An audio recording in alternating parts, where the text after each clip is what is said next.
Noi quando parliamo di ambiente diciamo non si può pensare a un ambiente e fare dei progetti a lungo termine va bene, ma a breve termine cosa si fa?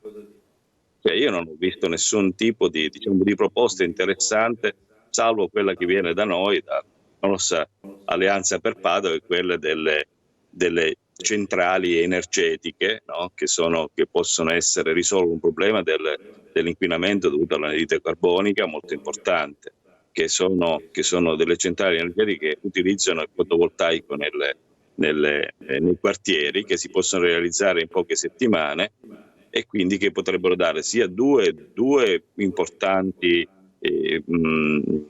diciamo risposte. Una dal punto di vista economico, perché c'è l'autoconsumo e tutte le famiglie che sono attorno a questi edifici pubblici che hanno queste centrali e possono utilizzarle con dei costi bassissimi. Questo oggi potrebbe essere veramente diciamo una soluzione importante per le bollette dei cittadini padovani. Il secondo, si avrebbe da subito un abbassamento per quanto riguarda le emissioni di anidride carbonica.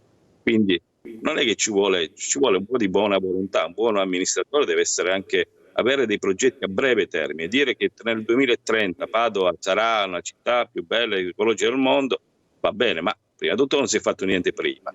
E nel frattempo cosa si fa subito? Devo aspettare 8 anni per respirare un'aria migliore di questa?